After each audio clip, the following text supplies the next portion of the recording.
Hey there, movie lovers. Welcome back to Real Talk, the podcast where I dive deep into films that have left an impact.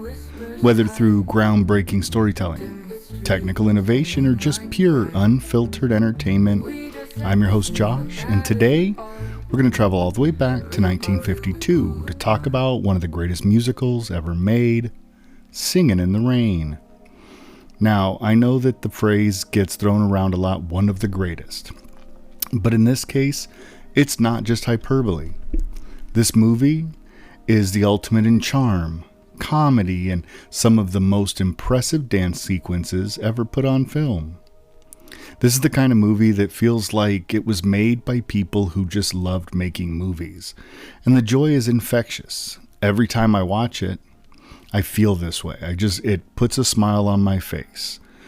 And even if you've never seen Singin' in the Rain, I guarantee you know it. I mean, the iconic scene of Gene Kelly dancing down a rain-soaked street, twirling the umbrella, tapping his feet in puddles. It is one of the most famous images in film history. It's been referenced, parodied, imitated countless times, but no one has ever quite captured that same magic. Beyond the show-stopping musical numbers, though, Singin' in the Rain is also a love letter to a golden age in Hollywood, specifically the chaotic transition that happened between silent films and the talkies. This was a time of massive change in the industry. Some actors really thrived, others, though, completely faded away, and this film really captures all of that with the perfect mix of humor, romance, and a razor-sharp wit. So what are we covering today? Well, I want to dig into the background of Singin' in the Rain, some on its production, the all-star cast, and a little bit of behind-the-scenes trivia. Then I'll break down the film's story, highlight some standout moments, because trust me, there are plenty of them here.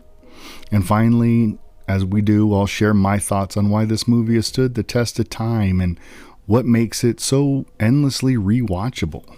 And of course, I'll give it a final rating, but spoiler alert, it's going to be high. But anyways, grab your popcorn, throw on your raincoat, and let's start singing in the rain. Hey, need a boost without the crash? Head over to dubby.gg, that's dubby.gg, for all your energy drink needs. No sugar, no fillers, just clean focus and serious flavor. And here's the kicker. Use the code REALREAL, REALREEL, at checkout and score 10% off your order.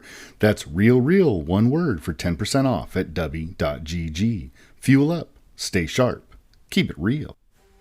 Looking for chills that crawl up your spine and reviews that cut deeper than a butcher's blade?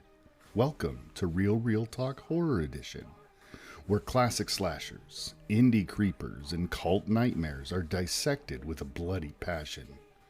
Whether you're into slow burns or splatterfests, we've got the guts, the gore, and the geek out. So dim the lights, press play, and let your darkest curiosities run wild.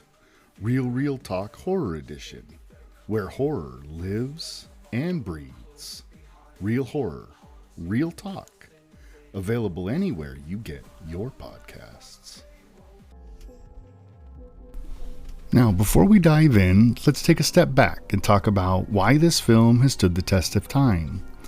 There are a lot of classical musicals out there, but very few reach the level of universal praise that this one has. And now, it's not just because of Gene Kelly's famous rain-soaked dance number, though that is definitely a highlight. What this film is actually it's packed full with everything that makes a movie truly timeless. It has memorable characters, really sharp humor, some dazzling choreography, and a really nostalgic but playful look at a golden age in Hollywood. It's also a film that really feels fresh, just as fresh today as it did in 1952. Some movies, especially from this era, can feel like they belong to a different time.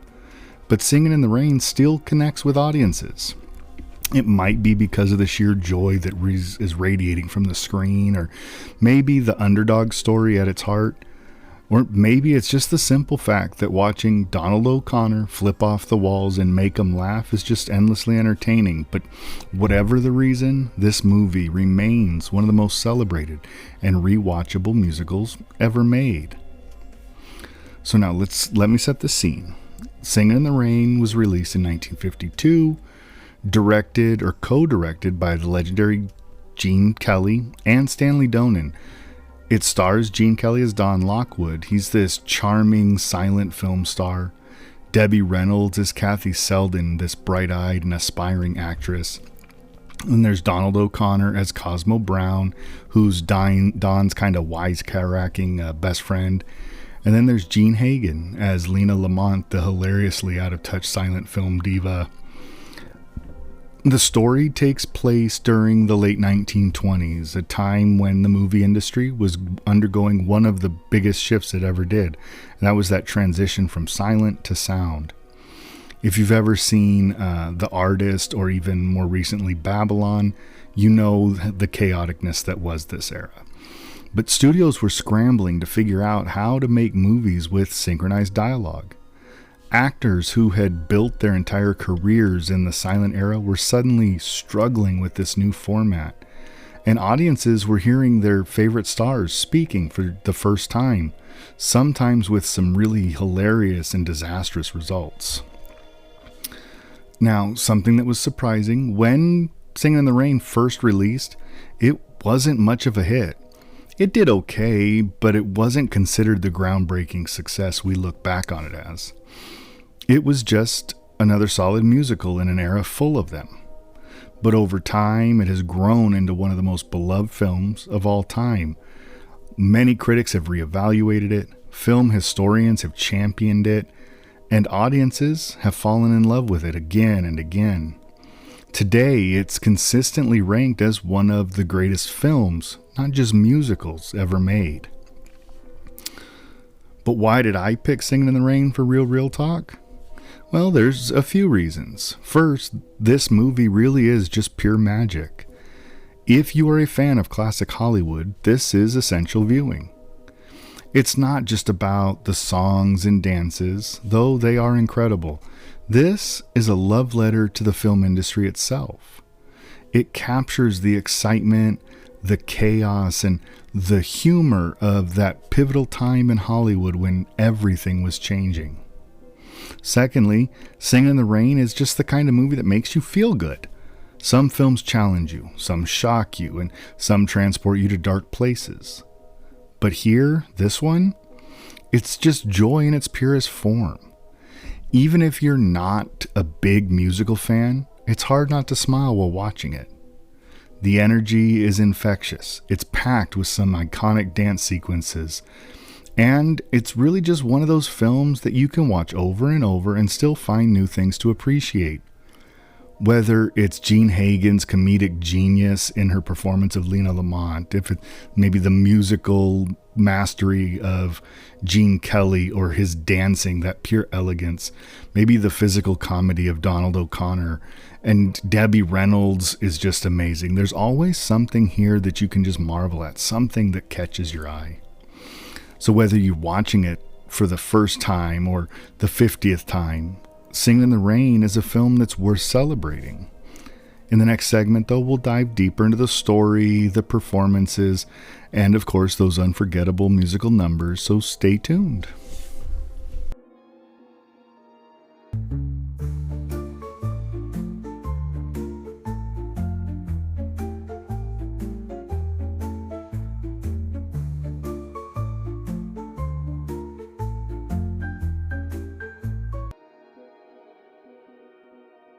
All right, let's get into Singin' in the Rain. As we know, it's often hailed as one of the greatest, if not the greatest musical of all time. But what really makes it so special? Is it just the nostalgia? Or does it really hold up all these years later? We'll take a closer look at the story, the performances, and some of those unforgettable music numbers. And if you've never seen it before, first of all, what are you waiting for? Secondly, though, don't worry, I won't spoil anything major, but I will say this. Singin' in the Rain is the kind of movie that just makes you feel good. It's bright, it's funny, and full of energy. So even if you're not a fan of film musicals, this is one of those films that can win just about anyone over, so please do give it a try. All right, so the story follows Don Lockwood, who's played by Gene Kelly. He's a big-time silent film star. He's charming, he's dashing, he's adored by audiences. Life seems perfect. That is until Hollywood decides to switch things up. See, this is set in the 20s, right when silent films were being replaced by the talkies. Suddenly, actors had to do more than just look good. They had to sound good, too. And that's where the problem comes in. Don's longtime on-screen partner, Lena Lamont, has a voice that's, well, let's just say it's not made for the movies. She's got the glamorous look of a star, but the voice of someone who swallowed a kazoo. I mean, the studio is in full-blown panic mode, trying to figure out how to fix this before their big debut film, The Dueling Cavalier, becomes a complete laughingstock. Enter Kathy Selden, played by the delightful and hilarious Debbie Reynolds. She's this talented young actress. She crosses paths with Don in a really unexpected way, and before long, she finds herself roped into the madness of early Hollywood. With a voice that's practically made for talking films, she secretly dubs over Lena's lines in a desperate attempt to save the film. Of course, this leads to plenty of behind-the-scenes chaos, a blossoming romance, and some iconic musical numbers. It's got drama, it's got comedy, and most importantly, it's got some serious toe-tapping energy. Now, I could probably spend the next hour talking about all the great moments in this film, but I'm just going to focus on 3 that really stand out for me. First, Singin' in the Rain, the scene that defined a genre. So if you've never seen this movie, you still know this scene. Gene Kelly twirling his umbrella, splashing in puddles, and grinning like a little kid on Christmas morning. It's pure joy. It's even more incredible is that Kelly filmed this number while he was battling a fever of 103 degrees. That's dedication. And somehow, even though he must have been miserable, he still makes it look so effortless.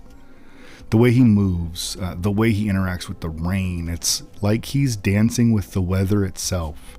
It's one of those moments where you don't just watch a movie, you feel it. And that, I think, is the biggest key to why it's so powerful today. And then the Make 'em Laugh, the wildest, most exhausting performance ever. So Make 'em Laugh is basically Donald O'Connor saying, hey, watch this, and then proceeding to defy gravity for like 3 straight minutes. The man throws himself all over the set. He's crashing into walls, flipping off furniture, running up walls, literally just to make us laugh. And here's your fun fact, he did it all in one take, that whole scene. And physical comedy in the scene is next level. But I think what really makes it great is O'Connor's charisma. He's not just a human rubber band, he's having a blast, and that energy is just so contagious. It's a performance that would have been exhausting to watch live, let alone to perform. And yet, he makes it seem effortless.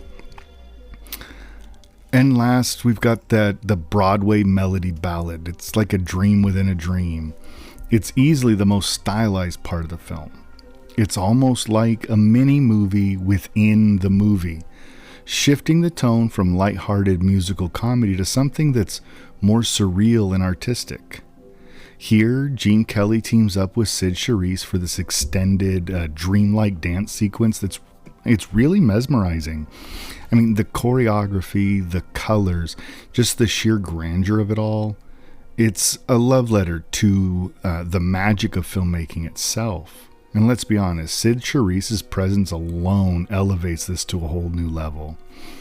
She doesn't even need to speak. Her movements, they do all the talking. And this scene is one of the reasons for me that Singin' in the Rain is more than just a fun musical. This elevates it to that next level, that cinematic masterpiece. And honestly though, this movie is just fun. It's got humor, romance, incredible music, impressive dance sequences. And I know I've said it before, but really, if you don't even typically watch musicals, give this one a chance. It's lighthearted, it's uplifting, and at just under 2 hours, it never really overstays its welcome. And hey, if nothing else, at least you'll finally understand why people keep referencing that umbrella dance in the rain.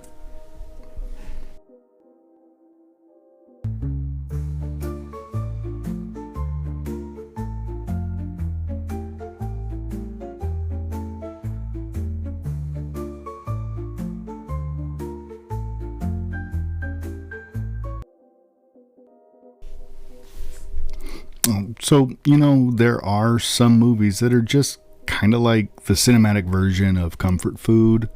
The kind of film that no matter how many times you've seen it, it still makes you smile and tap your foot, and if you're brave enough, maybe attempt a little dance in your living room. Well, Singin' in the Rain is one of those movies. It's the ultimate crowd pleaser. The kind of film that reminds you why you fell in love with movies in the first place. And for me, it's not just one of the best musicals. This is one of the best films I've ever seen. But what about it? Or what is it about Singin' in the Rain that really makes it so endlessly rewatchable? What gives it that magic spark? And what has kept it alive for generations? Well, let me give you my opinions. First, entertainment value. If there was ever a film that just exuded joy, it's this one. From the opening credits to the grand finale, Singin' in the Rain just radiates pure joyful energy. It's colorful, it's funny, and it's just bursting with charm. And it's got some of the best musical numbers ever put on screen. Think about it. Gene Kelly dancing in the rain, absolutely drenched, but grinning from ear to ear, spinning his umbrella like a magician's wand. That scene alone is the perfect distillation of what makes this film so special. It's a moment of sheer happiness, completely infectious, and it doesn't matter how many times you've seen it, I think it always works. But it's not just big, iconic moments. Every inch of this film is packed with fun. The comedic timing is razor sharp. The chemistry between the leads is fantastic, and the musical numbers are just electric. Donald O'Connor's Make 'Em Laugh is one of the best pieces of physical comedy I've ever seen. Seriously, I don't know how he didn't break every bone in his body filming that scene. It's just beyond me. And Debbie Reynolds, she holds her own against two Hollywood legends, despite just being 19 years old when they made this movie. Talk about a powerhouse performance. And there are plenty of musicals that have great numbers, but don't necessarily hold up outside of their song and dance sequences. Singin' in the Rain isn't one of those movies. Even when there's no singing, no dancing, it's still just as entertaining because the characters are so engaging. The writing is so witty, and the entire film moves with this wonderful, breezy confidence. And one of the reasons Singin' in the Rain works so well is that it's not just a musical. It's a story that is actually built on having something to say. The film, set during that turning point in Hollywood history, the transition from silence to talkies was not smooth in real life, and the movie has a lot of fun showing just how chaotic it was. We see actors who can't adjust, studios scrambling to figure out sound technology, and a leading lady with a voice so grating that she nearly tanks an entire production. There's so much comedy to mine from that era, but there's also a real sense of truth behind it. Hollywood was in a flux, and at the time, and the film clearly uses that backdrop for its story. And Don Lockwood's character arc. At the start, he's a classic silent film star, the kind of guy who plays up the glamour and makes up his own mythology. But as the story unfolds, we start to see him evolving from someone who's just going through the motions to someone who actually cares about what he's doing. His romance with Kathy is part of that journey, but it's also about him discovering what it really means to be a performer. The film also balances all these different tones, comedic, romance, satire, drama, and it does it so well. It never slows down or loses its energy, and every moment feels like it's building towards something. The pacing here is flawless, and there isn't a single wasted scene. Even the big, surreal Broadway melody sequence, which, let's be honest, could feel like a detour in lesser hands, works because it's just so visually stunning. So if it's not obvious by now, Singin' in the Rain gets a 10 out of 10 from me. It's one of those rare films that I think is truly perfect. The humor, the heart, the music, the choreography, it all blends together into this magical, timeless experience. And the best part is that you don't have to be a musical fan to love it. I've talked with many people who don't like musicals, but they love Singin' in the Rain. It's because this movie is powerful in that it transcends genre and just delivers this pure and unfiltered joy. So if you've never seen it, please stop what you're doing and fix that immediately. And if you have seen it, well, why not watch it again? After all, like the song says, what a glorious feeling, I'm happy again.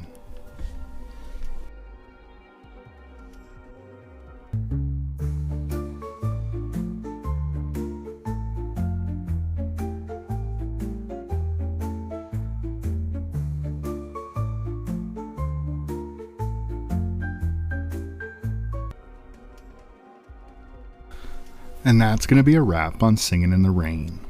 You know, sometimes when we talk about movies, especially the classics, we can get caught up in analyzing the cinematography and the performance and the historical impact. And don't get me wrong, all of that is important. But at the end of the day, a movie like this reminds us why we fell in love with film in the first place. It's joy, pure, unfiltered tap dancing through the pouring rain joy. It's that feeling you get when a song sticks in your head and suddenly you're humming it all day. It's the kind of movie that makes you want to get up and dance, even if you're like me and you have 2 left feet. And for me, that's why Singin' in the Rain has endured for so long. It's not just telling a great story, it's making you feel something. Now, if you've enjoyed today's episode and want to keep this conversation going, please be sure to like, subscribe, and share Real Talk with your fellow movie lovers. Your support helps this show grow, and honestly, I just love hearing your thoughts. Have you seen Singin' in the Rain before? Is it a nostalgic favorite, or was this your first time watching it? And the big one, where does it rank on your list of all-time greatest musicals? Let me know. You can find me on social media, on Instagram, Threads, and Blue Sky at Real Talk. We're kind of starting to get a TikTok going. Who knows with the death of TikTok being rumored, but we're at Real Talk there. Or just email me if you're old school like I am, therealrealtalk@gmail.com. I always appreciate feedback, film suggestions, or even just good old-fashioned movie debate. Now, next time, we're taking a hard left turn. We're leaving behind the Technicolor dreamland of Hollywood's golden age and stepping into the dark, grainy, handheld world of indie horror. Next up, we're taking a look at 1999's The Blair Witch Project. This was the movie that convinced a whole generation that a group of film students had actually disappeared in the woods. It was one of the first viral marketing successes, long before social media made that kind of thing easy. And even now, decades later, it still sparks debate. Was it a masterpiece of minimalist horror, or just a shaky cam headache waiting to happen? We'll get into all of that next time. So, whether you're dancing in the rain or running through the woods with nothing but a flashlight and bad decisions, until next time, keep watching, keep loving, and keep those reels rolling. We'll talk to you soon.